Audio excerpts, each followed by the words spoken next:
বুধবার ৩ জেলা নিয়ে প্রশাসনিক বৈঠক করেছেন মুখ্যমন্ত্রী। আর সেই বৈঠকে যোগ দিতে একে একে নবান্নে গিয়েছেন তৃণমূলের বিধায়কেরা। তালিকায় প্রত্যাশিত মতো রয়েছেন বিদ্রোহী ঋতব্রত বন্দ্যোপাধ্যায় এবং সন্দীপন সাহা। তবে তাদের সঙ্গে যারা রয়েছেন সেই নামগুলি দেখে কিছুটা হলেও চমকে যেতে হয়।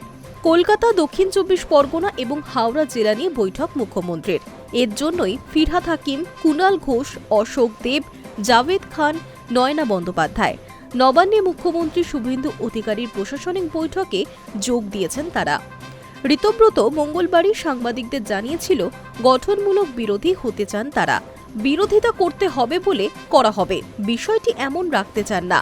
তারপর দেখা গেল কার্যত ঋতব্রত সুরেই সুর মিলিয়ে নবান্নে একে একে হাজির হলেন বাকিরাও। যে তালিকায় ছিলেন অরুণাভ সেন, সমীর পাজা, প্রিয়া পাল, গুলশান মল্লিক, তাপস মাইতি, নীলিমা মিস্ত্রি, আব্দুল খালেক মোল্লা, বাহারুল ইসলাম, পরেশরাম দাস, জয়দেব হালদার এবং সমীর জানা। এই মুহূর্তে তৃণমূল কংগ্রেস কার্যত খাদের কিনারায় দাঁড়িয়ে।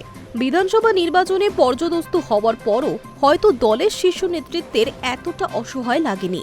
বিধানসভার সইকাণ্ডই যেন পুরো তছনছ করে দিয়েছে নতুন করে ঘাসফুল গজানোর মাঠটা। বিধানসভার বিরোধী দলনেতা বাছাইয়ের চিঠিতে তৃণমূল বিধায়কদেরই সই জাল করা হয়েছে বলে অভিযোগ ওঠে এবং তারপরই কার্যত দুভাগে ভাগ মমতা বন্দ্যোপাধ্যায়ের দল। এই পরিস্থিতিতে একে একে তাবৎ তৃণমূল বিধায়কদের নবান্নে মুখ্যমন্ত্রী প্রশাসনিক বৈঠকে যোগ দেওয়াটাকে তিনি কিভাবে দেখবেন তা অবধারিত আলোচনার বিষয়। বুধবারই তৃণমূলের ফাটল আরও বহুগুণ চওড়া হয়েছে। একেবারে সশরীরে বিধানসভায় উপস্থিত হয়ে নিজেদের শক্তির আম্পালন দেখিয়েছেন বিক্ষুব্ধ তৃণমূল বিধায়কেরা। ৩০ থেকে ৩৫ জন বিধায়ক বুধবার বিধানসভায় পৌঁছে অধ্যক্ষকে চিঠি দিয়ে জানিয়েছেন মমতা বন্দ্যোপাধ্যায় দলনেত্রী। কিন্তু সেই সঙ্গে লেখা রয়েছে পরিষদীয় দলনেতা হিসেবে তারা ঋতব্রত বন্দ্যোপাধ্যায়ের নাম নমিনেট করছেন। উপদলনেতা হিসেবে জাভেদ খান, শিউলি সাহা, সন্দীপন সাহা এবং সাবিনা ইয়াসমিনের নাম প্রস্তাব করা হয়েছে। মুখ্য সচেতক হিসেবে নাম জমা পড়েছে আকরুজ্জামানের।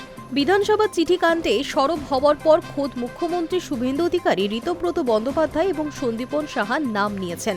জানিয়েছেন তাদের অভিযোগের ভিত্তিতেই মামলা দায়ের হয়েছে।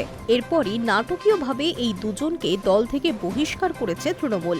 আর বহিষ্কৃত হওয়ার পরই নির্দিষ্ট করে অভিষেক বন্দ্যোপাধ্যায়ের বিরুদ্ধেই সরব হয়েছেন তারা। তাই এমন এক সময় বিধানসভায় তাদের আলাদা চিঠি এবং নবান্ন মুখ্যমন্ত্রী প্রশাসনিক বৈঠকে যোগ দেওয়া তৃণমূল শিবিরে যে কম্পনের মাত্রা আরও তীব্র করেছে তা বলতে বাধা নেই। Hi news network.